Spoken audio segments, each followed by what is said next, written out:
I was 3 sips into my lukewarm breakroom coffee when Sarah from HR poked her frosted blonde head in and said, "Dana, can we chat real quick?"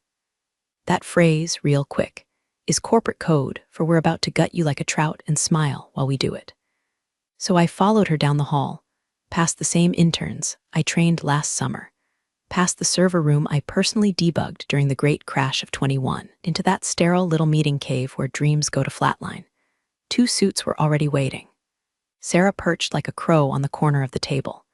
Tom from finance wouldn't meet my eye, and I knew something wasn't just off. It was about to be surgically removed. "Dana," Sarah said, tone dripping with faux sympathy, "the company's been doing some soul-searching, and due to restructuring and cost optimization, your role is being sunsetted." Sunsetted? Like I'm a damn cruise, I nodded once. "Okay." Sarah blinked. She wasn't expecting calm. Most people panic, cry, plead for options, not me. I've been in this building for 15 years. I've seen 6 CEOs, 4 rebrands, and 2 stock crashes. I've survived vending machine mold, Floor 2's mystery leak, and Gary from procurement. I've written the damn vendor matrix they still use to onboard contractors. I've watched half of my code be bastardized by so-called agile consultants wearing all birds and ego. But then came the real gut punch. Tom cleared his throat. "There's one alternative if you're interested. We're creating a hybrid support role on facilities staff. It would be part-time, but it keeps you on the team, primarily janitorial duties, restocking, maybe light custodial work." My brain flatlined. For a second, I thought he'd said it wrong. "Offering me a mop?" I asked, voice low. Well, Sarah laughed too brightly, "Not just a mop. It's a transitional opportunity. We think of it as cross-functional synergy." I could hear something snap inside me, not loud, not dramatic, just final, like a zipper sealing a body bag. I smiled, and that smile scared them more than any yelling ever could. "Appreciate the offer," I said, rising, "but I think I'll go explore other kinds of synergy." And I walked out. No screaming, no tears, just a silent detonation deep under the skin. 15 years of loyalty filed under other expenses and swept into HR's digital trash bin. They were already sending the email to deactivate my system access before the elevator hit the lobby. I got home, kicked off my flats, and poured the last of the boxed wine. My inbox pinged. Probably spam, I figured. But it wasn't. Subject line, "Still interested in consulting?" I stared at it. It was from Blake, some old contact I'd met years ago at a vendor summit in Denver. He'd mentioned a side firm doing strategic acquisitions, asked if I ever wanted to pick up contract work. I'd ignored it at the time, but tonight, I clicked it open. "Before I tell you what happened next, do me a small favor. I'm trying to hit my first 10,000 subscribers, and I promise every story after this only gets wilder. Hit that button if you haven't already. Help a girl out. It's free and full of corporate karma." Now where were we? Yes. I typed back one line, "Let's talk." Blake's email was simple. Just 2 sentences and a digital business card from a firm I'd never heard of called Marlowe Strategic Holdings. "Hope you're well, Dana. Let me know if you're open to part-time advisory work. We're doing diligence on a few tech ops plays and could use someone who actually knows what the hell they're looking at." It was 4 months ago. I never responded. Too busy duct taping legacy software for the ungrateful parasites at Devlin Group Inc., my former employer and current garbage fire in disguise. Now I sat in my living room, sweatpants on, wine gone, rage simmering under a dead calm like a house fire behind frosted glass. I clicked reply. Still open. What kind of work? I hit send. Didn't reread. Didn't second guess, because the version of me that got offered a janitorial gig was dead. And the one typing now? She was fluent in bloodless revenge. 12 hours later, Blake called. Voice just as chill as I remembered, the kind that makes you picture a guy who owns too many watches and never uses a coaster. "We've got an opportunity," he said. "Ever heard of Bannon Holdings?" I laughed. "Only every time I had to do emergency reporting for them." "That's Devlin's parent." Silence on the line for a beat. "Wait," he said slowly. "You worked for Devlin? For 15 years, Jesus. We're about to start due diligence on them. I had no idea. Neither did they." He chuckled. "You want in?" "Yes," I said. "Send the NDA." The doc landed 10 minutes later. Tight, aggressive, ironclad. I skimmed, signed, and sent it back so fast I barely noticed the grin that had started crawling across my face. They wanted vendor risk. I was the vendor system. Wanted legal flags. I wrote half the contracts still gathering dust in their SharePoint graveyard. They wanted someone who knew how to dig through a company's soul with a scalpel and find the tumor. I had built the damn tumor. We met over Zoom the next day. Their due diligence folder was thin, too thin, some PDFs. Sloppy org charts, list of major clients and known system dependencies that read like it was made by someone trying to bluff their way through a third-round interview. I asked one question: who's your lead on systems architecture? Blake raised an eyebrow. Technically, you. If you say yes, I said yes. And just like that, I wasn't unemployed. I was embedded. No badge, no desk, no swag mug or pizza Friday. But I had something better: access. Purpose. A company full of smug bastards who still didn't know what had just stepped onto the battlefield. Now, let's talk about the clause I buried in the vendor agreement back in 2017. The one that's about to make somebody's M and a department cry. Blake's team dumped the files into a shared drive labeled Devlin DUE Diligence Phase 1. It was a digital landfill of half-baked reports, expired audit trails, spreadsheets written by people who clearly thought conditional formatting was sorcery. I opened one folder labeled IT Infrastructure Overview and actually laughed out loud. They'd included a system diagram that hadn't been updated since before COVID. The cloud architecture was still referencing servers we decommissioned in 2019 and listed under security protocol owners.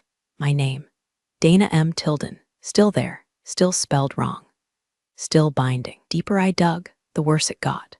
The firm had no idea what kind of spaghetti mess they were walking into. No current software audit. No clear understanding of the third-party plugins duct-taped into mission-critical systems. They didn't even realize the customer support dashboard was running off a deprecated API that had been flagged in a vendor alert 18 months ago. Devlin never paid for the patch. Just rerouted traffic and hoped nobody noticed. Those contracts?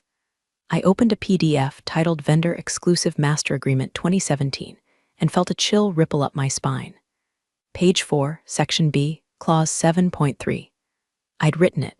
Hell, I fought for it during a screaming match in legal's glass box office when some hotshot exec wanted to cut corners and skip exclusivity language.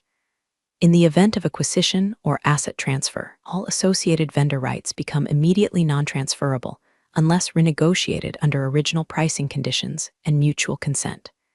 Translation: if Devlin tried to sell itself, every one of their exclusive contracts would go up in legal flames unless they got explicit, written approval at the original rates, which were laughably low by today's standards.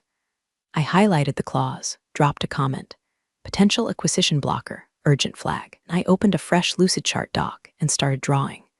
I mapped out every system I ever touched, every integration, every undocumented failover, every stupid shortcut we were forced to take when some exec wanted agile optimization without a budget. The blueprint of Devlin's digital intestines came pouring out of me like bile. By the time I was done, I'd built a war map so detailed I could practically see where the rot would spread first. Payment processing, vulnerable, inventory sync, threadbare, customer data compliance. You don't want to know. I labeled each system with its dependency score, maintenance lag, and the last known audit, most of which were never completed. And at the bottom corner, I dropped in a note: 90% of the stack is still running off platforms I architected personally. No upgrades, no redundancy. You own them, you own their failures. I sat back and stared at the screen. Not with pride, not even with bitterness. Just a strange, clear satisfaction.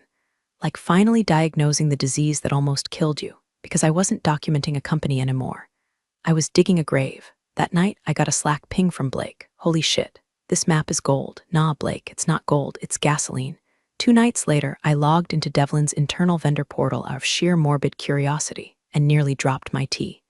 I was still in. Not admin level, full permissions, but enough. Apparently someone in IT had left my consultant profile active, probably flagged it for removal in the next quarterly sweep, HR's version of spring cleaning. But for now, I was a ghost in the system. No alarms, no blocked credentials. Just quiet access to a dusty corner of a company that still thought I was gone.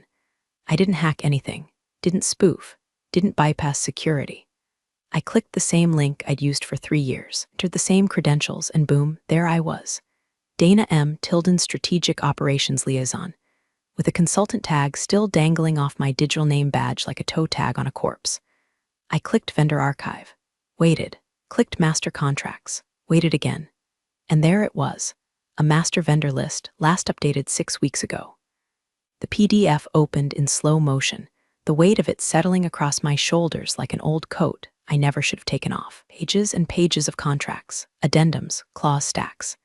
Names I hadn't seen in years, third-party logistics, customer behavior analytics, a sleep-deprived startup we onboarded in 2020 that was probably still running on cold brew and hope. And on page 19, there it was. Clause 14b, buried like a landmine under 7 layers of boilerplate.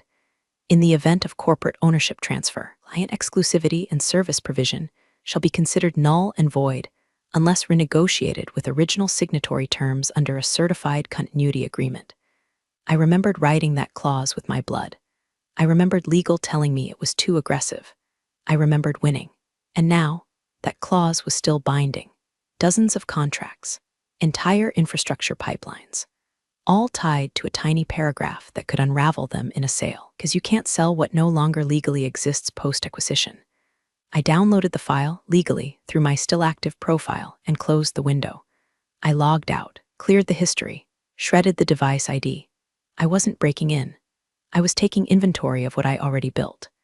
Back on the Zoom with Blake's team, I dropped the file into our secure channel and typed one sentence: "They can't sell what they can't transfer."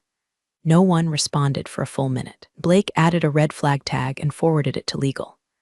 I sat in the dark, letting it settle. They thought they deleted me. Turns out they just archived me and forgot I still had the keys. Not bad for janitor, huh? The cafe smelled like scorched espresso and startups. You know, the kind, half-assembled furniture, acoustic indie covers of songs that used to mean something, and tables full of people pretending Slack is a personality. I was at the corner one, laptop open, sipping a drink that had the audacity to cost $9 but still tasted like guilt and almonds. Blake was across from me, tapping away on his Mac like he was defusing a bomb. 2 junior analysts beside us whispered over financial models like kids cramming for finals. We were finalizing the package, the one that would land like a sledgehammer on Devlin's boardroom table. It was tight, brutal, beautiful. Then my phone buzzed. LinkedIn notification. Brian Keller has posted an update. Brian Keller, Devlin's CEO, human LinkedIn post come to life. A man whose only talent was surviving long enough to climb the ladder and convincing other people he'd built it. I clicked it out of habit. And there it was, in all its corporate gaslighting glory. Leadership isn't about popularity, it's about vision. Tough decisions pave the way for leaner, stronger futures. Out of the resilience our team is showing during this season of transformation. Attached, a photo of him smiling in front of a glass wall, sleeves rolled, arms crossed, looking like a rejected stock photo of thoughtful executive. Hashtag to hell. #leadership, #resilience, #transformation Tuesday. I almost choked on my overpriced latte.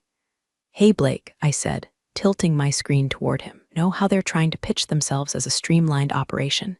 "Yeah. Well, their fearless leader here has a history of deferring IT audits to save costs. At least 2 years' worth.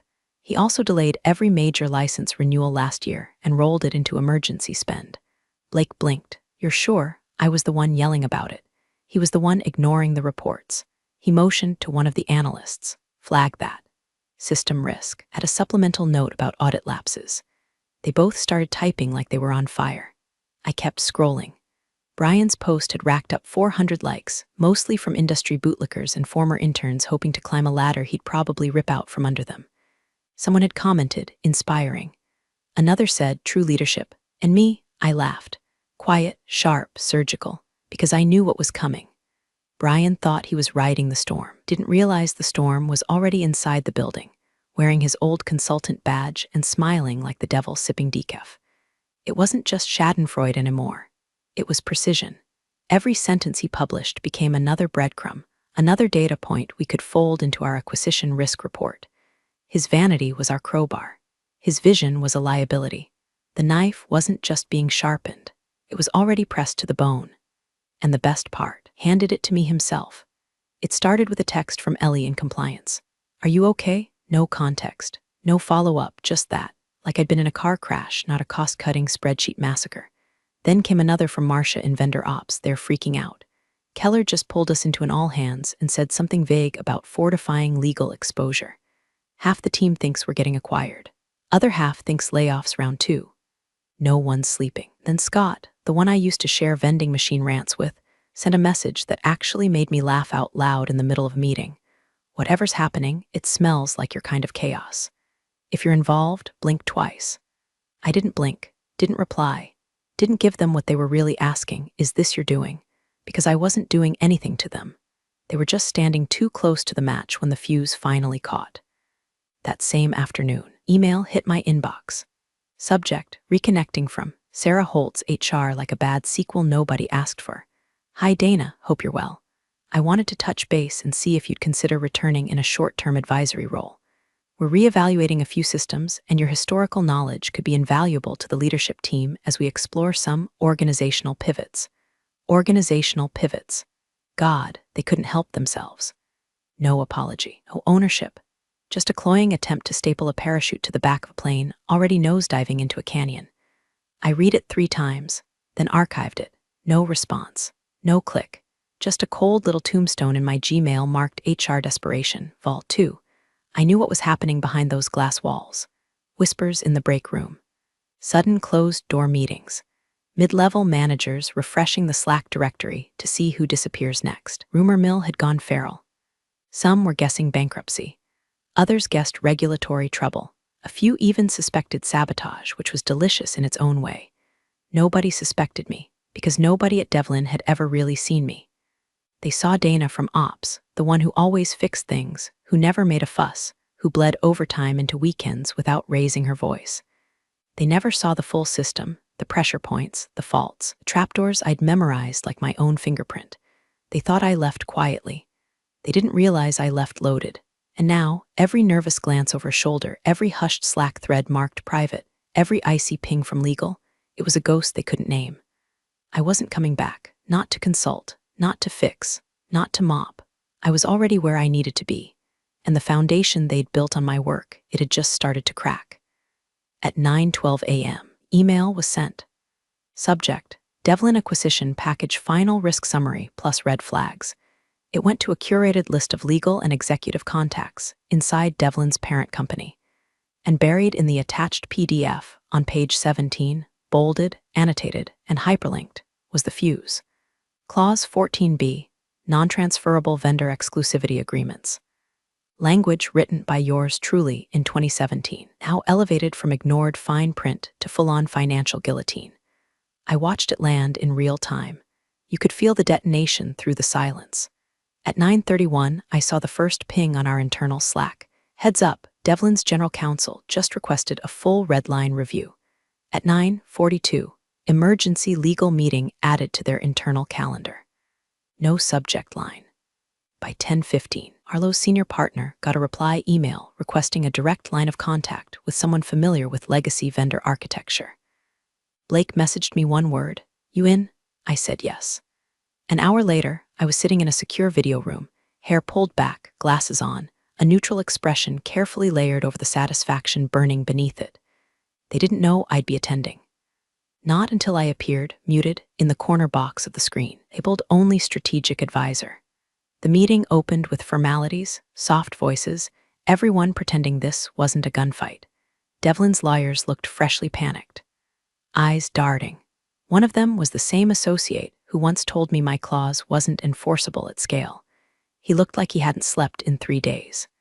Then Marlowe's legal lead calmly walked them through the document, identified a significant impediment to transferability under existing contractual obligations. Specifically, Clause 14b of multiple vendor agreements outlines a non-transfer clause in the event of ownership change. Someone on Devlin's side interrupted. We've never had a problem with that clause before. Blake leaned in, voice smooth like black ice. That's because no one's tried to buy you before. The lawyer flipped to the next slide, displayed a highlighted version of the clause, my clause, along with a column titled, Contracts at Risk, 47. Renegotiating at original rates is non-viable. Service interruption is likely. Client retention is at risk. We're currently classifying this as a Tier 1 blocker. They started to sweat. I watched as the head of legal whispered to someone off-screen. Another exec began typing furiously. A woman in the background pulled up something on a second monitor, eyes widening as she scrolled. They were trying to find a way around it, trying to unwind it, trying to fix what had already detonated. And then came the moment I'd waited for. Brian Keller's face appeared, his camera clicked on. He stared at the screen, stared at the claws, then saw me. The pause was exquisite. Recognition bloomed behind his eyes like a bruise. His jaw tightened. His voice, when it came, was controlled, but you could hear the panic in the pauses. Dana. I didn't speak, didn't smile, didn't blink. Just met his eyes through the screen. He looked down, read the clause again, saw my initials at the bottom of the contract reference. DMT, he knew. He knew exactly what I'd done and when I'd done it. And that's when he realized this wasn't due diligence. This was dissection. The boardroom was carved from glass and arrogance. A skyline view of the city they used to rule. Sunlight hit the polished table like it was trying to spotlight the guilty.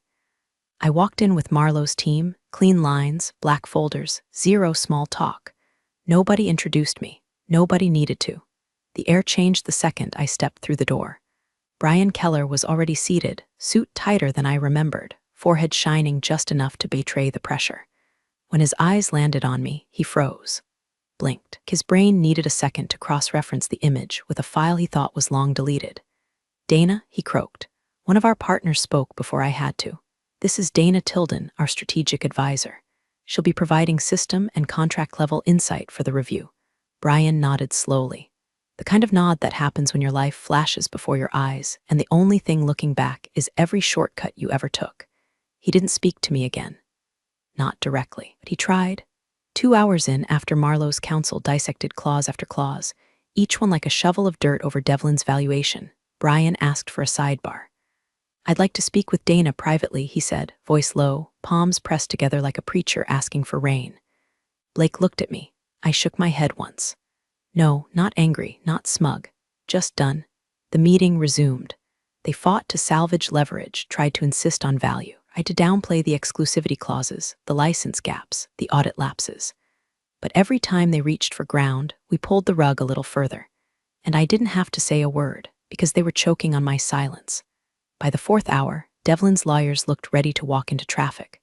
Brian wasn't speaking anymore. He was staring down at the table like maybe, if he looked hard enough, a better past would appear. The acquisition didn't fall through. It didn't go the way they dreamed. Renegotiated terms, massive valuation cuts, no retention bonuses, no title guarantees, just a leaner, tighter asset purchase stripped of the bluster. And me? I stood at the window when it was done. Looked out at the same skyline I used to see from the floor they kicked me off of. Back then, they offered me $500 and a mop, said I could still be part of the team. Now, they couldn't afford me, even know how to speak to me. I didn't give a speech, didn't wink, didn't monologue. I just gathered my things, nodded to the room, and walked out. But in my head, I wrote one final line on the chalkboard of this whole miserable, glorious mess. 3 days ago, I was worth $500 and a mop. Today, I'm here to clean house, just not the way they hoped. Big thanks, you legends of the old office days. Subscribe to keep the switch-flicking chaos alive. Your ex-boss is shaking in their loafers.